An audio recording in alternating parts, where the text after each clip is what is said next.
नमस्कार। अपना उत्तर प्रदेश के इस बुलेटिन में आप सभी का स्वागत है। आपके साथ मैं हूं अंजलि भंडारी और रुक करेंगे खबरों की ओर।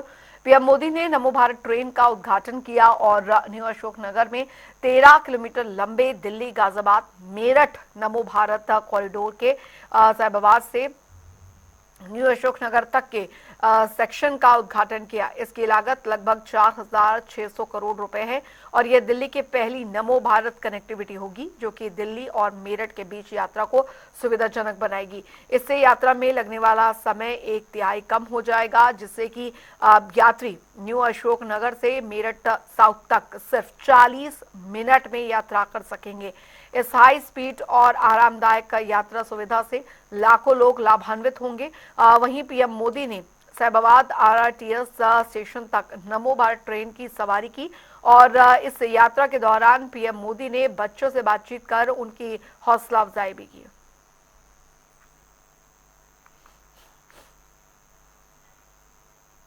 उधर लखनऊ में राज्य के पूर्व मुख्यमंत्री कल्याण सिंह की जयंती पर एक कार्यक्रम का आयोजन किया गया, जहां पर कार्यक्रम में मुख्यमंत्री योगी आदित्यनाथ शामिल हुए और वहीं इस कार्यक्रम के दौरान सीएम ने पूर्व मुख्यमंत्री कल्याण सिंह की जयंती पर पुष्पांजलि अर्पित की और साथ ही कल्याण सिंह को भावपूर्ण श्रद्धांजलि भी दी। 1947 में देश आजाद होता है, लेकिन सुशासन क्या होता है यह उत्तर प्रदेश के वासी नहीं देख पाए। इसका पहली बार एहसास लोगों को तब होता है जब प्रदेश में स्वर्गीय कल्याण सिंह जी मुख्यमंत्री के रूप में शपथ ग्रहण करके अपनी शासन व्यवस्था को आगे बढ़ाते हैं। याद करिए, उस समय भी उन्हें अस्थिर करने के लिए किस प्रकार से झुंड के झुंड अव्यवस्था फैलाने के लिए उतारू हो गए थे, लेकिन उसकी परवाह किए बगैर उन्होंने अपनी सरकार को तिलांजलि दी श्री राम मंदिर निर्माण के लिए। आज वो सपना साकार हुआ है तो सरदेव बाबूजी की आत्मा को भी असीम शांति प्राप्त हो रही होगी कि उनका जो सपना था वो सपना साकार हुआ है। अयोध्या में श्री राम जन्मभूमि पर भगवान श्री राम का भव्य मंदिर का निर्माण का कार्य आज संपन्न हो रहा है। बहनों और भाइयों, यही है दूरदृष्टिता। जो सपना देखा था वो साकार हो गया, वो सपना साकार हो गया। पंडित दीनदयाल उपाध्याय के जिस एकात्म मानवतावाद को उन्होंने राष्ट्रीय स्वयंसेवक संघ की पाठशाला में सीखा था, उसको जमीनी धरातल पर उतारने का काम भी किया। उस समय के अन्नदाता किसानों के लिए उनके द्वारा घोषित योजनाएं हो, नकल विहीन परीक्षा के माध्यम से उत्तर प्रदेश के युवाओं के भविष्य को उज्जवल करने के उनके द्वारा चलाए गए अभियान का हिस्सा हो, या शासन की शुचिता और पारदर्शिता कैसे होनी चाहिए, यह भी लोगों के लिए उदाहरणीय है, अनुकरणीय है। उधर पूर्व मुख्यमंत्री कल्याण सिंह की जयंती पर उप मुख्यमंत्री ब्रिजेश पाठक ने उन्हें नमन किया और ब्रिजेश पाठक ने बताया कि देश के गरीबों, पिछड़ों और दलितों के जीवन को ऊपर उठाने के लिए उन्होंने पूरे जीवन भर काम किया और मैं पूरे यूपी सरकार और साथ ही 25 करोड़ की जनता की तरफ से उन्हें गहराइयों से श्रद्धांजलि देता हूं।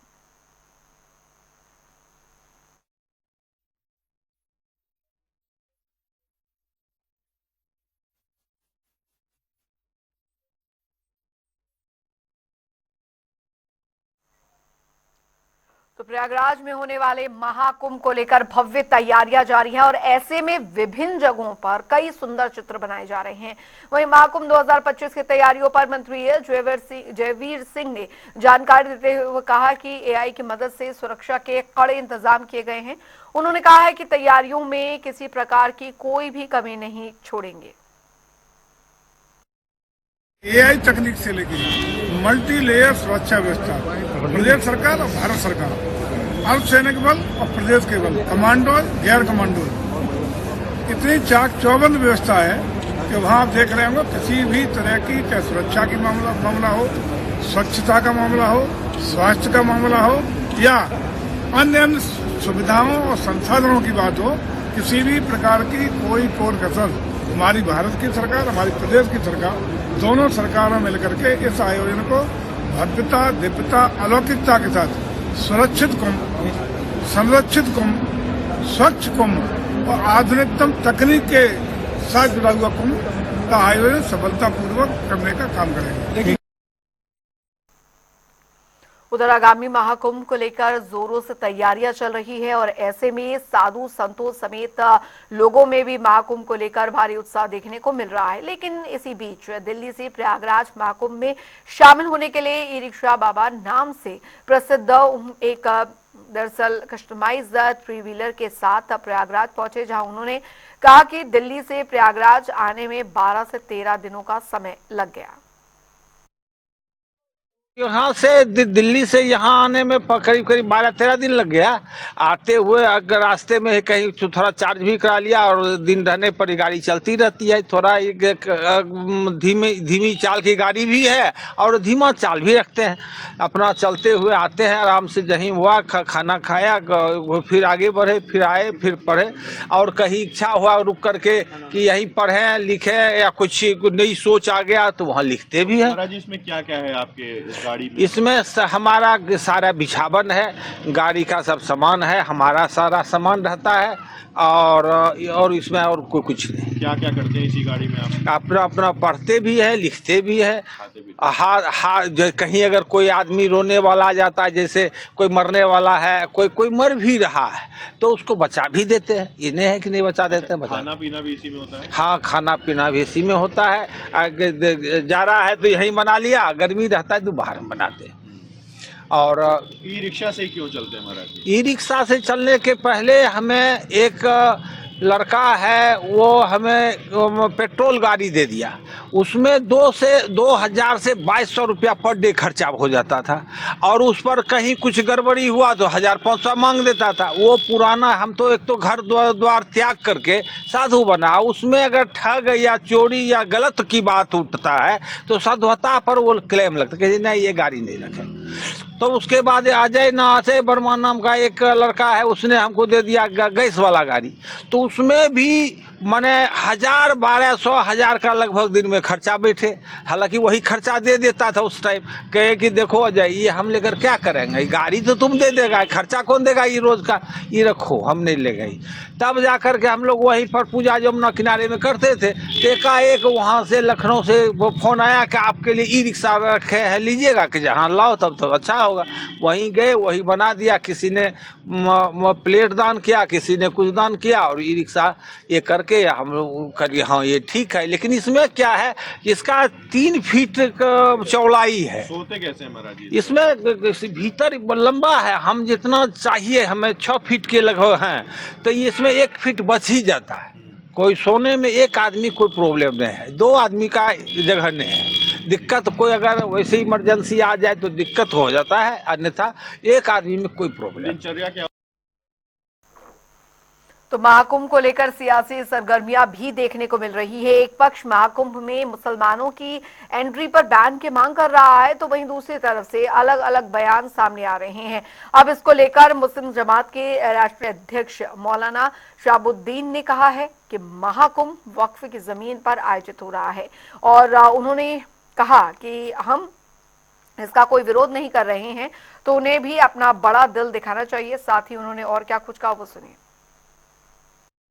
मुसलमानों ने हमेशा बड़ा दिल दिखाया है और उसके सबूत दिए हैं, उसकी मिसालें भी बहुत सारी मिलेंगी। और कुंभ के मेले में जिस तरीके से अखाड़ा परिषद, नागा सन्यासियों ने और स्वामी बाबाओं ने मुसलमानों के प्रवेश पर प्रतिबंध लगाया, उस पस मंजर में अगर देखें तो खुद प्रयागराज के जो मुसलमान हैं उनमें से एक सरताज नाम के हैं, उन्होंने इस बात की जानकारी दी और कहा, एलानिया तौर पर इस बात को कहा कि जो ज़मीन है, जिस ज़मीन पर, ज़मीन के बहुत सारे हिस्से पर जो शामियाने तंबू वगैरह लगाए गए हैं, इंतजाम किए गए हैं, मेला लग रहा है, ये वक्फ की ज़मीन है और वहाँ के मुसलमानों की ज़मीन है। मगर दरियादिली देखिए मुसलमानों की कि मुसलमानों ने कुंभ के मेले की तैयारियां, शामियाने और पिंडाल, रोड और सड़कें और खड़ंजों पर कभी मना नहीं किया कि यहाँ पे मत लगाइए। और तंगदिली देखिए अखाड़ा परिषद के लोगों की कि वो लोग जो है वो मुसलमानों के प्रवेश पर वहां पे ठेला लगाने खोंचा लगाने से भी मना कर रहे हैं कि वहां कोई भी मुसलमान एंट्री नहीं करेगा। बड़ा दिल दिखाते हुए मुसलमानों ने इस तमाम व्यवस्था को कायम रखने के लिए कोई भी आपत्ति नहीं की और 55 बीघे की जमीन पर जो वक्फ जमीन है वो जमीन। सीधे आपको दिल्ली के रोहिणी लिए चलते हैं जहां पर प्रधानमंत्री रैली को संबोधित कर रहे हैं। नदी गुजर गई है। इस दौरान दिल्ली में नौजवानों की शायद 2 या 3 पीढ़ी जवान हो चुकी है। अब आने वाले 25 साल भारत के भविष्य के लिए, दिल्ली के भविष्य के लिए बहुत ही महत्वपूर्ण है। ये 25 साल भारत को विकसित राष्ट्र बनते हुए देखेंगे। अपनी आंखों के सामने विकसित भारत की ये यात्रा हम देख पाएंगे, हम उसके भागीदार होंगे। ये भारत को आधुनिकता के एक नए दौर से गुजरते हुए देखेंगे। विकसित भारत के इस सफर का एक बहुत बड़ा पड़ाव जल्द ही आने वाला है, जब भारत दुनिया की तीसरी बड़ी आर्थिक ताकत बनेगा।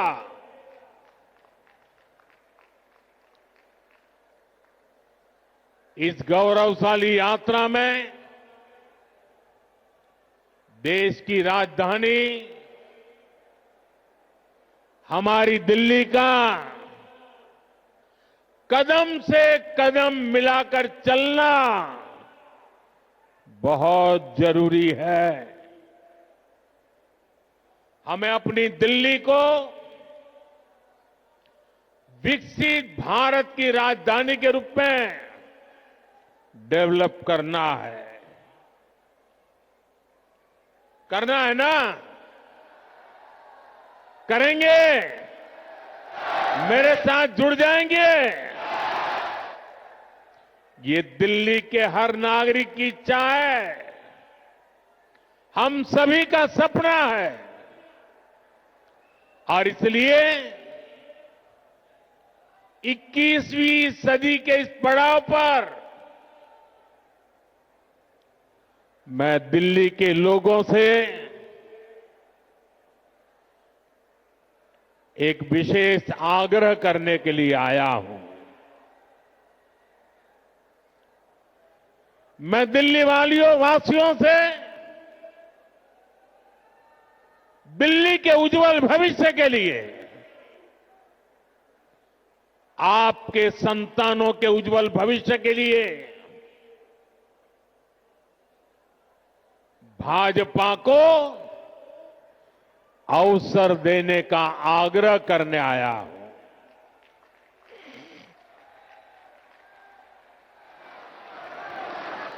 ये भाजपा ही है जो दिल्ली का विकास कर सकती है। साथियों, बीते 10 साल में दिल्ली ने जिस तरह की राज्य सरकार देखी है वो किसी आपदा से कम नहीं है।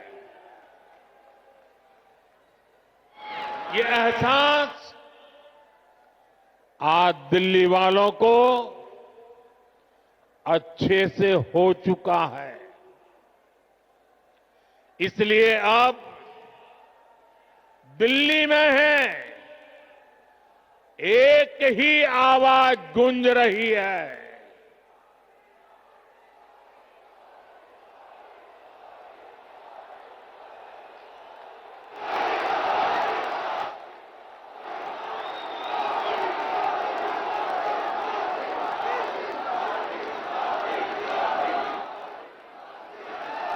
और इसलिए दिल्ली में एक ही आवाज गूंज रही है, आपदा नहीं सहेंगे, बदल के रहेंगे।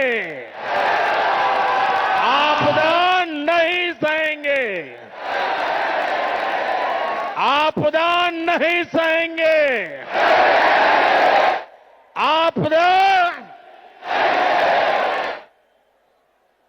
अब दिल्ली विकास की धारा चाहती है और मुझे खुशी है कि दिल्ली का विश्वास भाजपा पर है। भाजपा पर यह विश्वास इसलिए है क्योंकि भाजपा सुशासन लाने वाली पार्टी है। भाजपा सेवा भाव से काम करने वाली पार्टी है। भाजपा सपनों को पूरा करने वाली पार्टी है। भाजपा राष्ट्र प्रथम के भाव पर समर्पित पार्टी है। भाजपा विकास के लिए समर्पित भाव से जन जन का कल्याण करते हुए आगे बढ़ने वाली पार्टी है। इसलिए देश भी भाजपा पर इतना विश्वास जता रहा है, बार बार अवसर दे रहा है। बीते वर्षों में दिल्ली के लोगों ने देखा है, नॉर्थ ईस्ट में कमल खिला, पूर्वी भारत में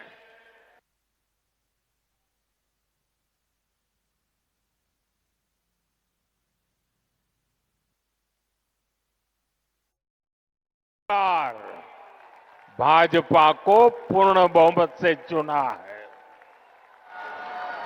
महाराष्ट्र ने भाजपा को इतिहास का सबसे बड़ा जनादेश दिया। देश के लोगों ने भी लगातार तीसरी बार भाजपा की सरकार बनाई है। इसमें दिल्ली ने भी एक बार फिर हमारे सभी सांसदों को अपना आशीर्वाद दिया है। और अब मुझे विश्वास है दिल्ली विधानसभा में भी कमल खिलने वाला है।